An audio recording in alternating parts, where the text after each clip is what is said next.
Welcome to IBTV. Mulugu జిల్లా మంగపేట మండల కేంద్రంలో భారతీయ జనతా పార్టీ ముఖ్య కార్యకర్తల సమావేశం నిర్వహించారు.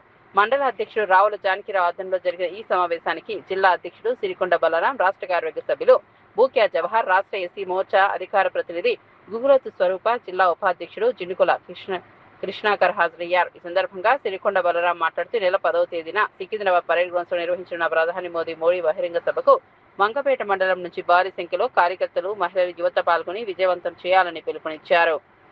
పథకాలను ప్రజల్లోకి తీసుకుపోయి కాంగ్రెస్ ప్రభుత్వానికి బుద్ధి చెప్పే విధంగా భారతీయ జనతా పార్టీ కార్యకర్తలు ఇప్పటి నుండి దేనికైనా సిద్ధమై మనం కార్యకర్తలం ఏకోన్ముఖములై దాని యొక్క యుద్ధం చేయడానికి ప్రతి ఒక్క గల్లీలో నుంచి ఢిల్లీ దాకా మేము నరేంద్ర మోడీ గారి యొక్క పథకాలను తీసుకుపోయి కాంగ్రెస్ పార్టీకి ఈ యొక్క రేవంత్ రెడ్డి గారి యొక్క హామీలను అమలుపరచకుండా ఉన్నాడు కాబట్టి దాన్ని మేము ప్రజలలో తీసుకుపోయి దాన్ని కూడా ఎండగడతామని మేము భారతీయ జనతా పార్టీ ములుగు జిల్లా తరఫున కోరుతున్నాం.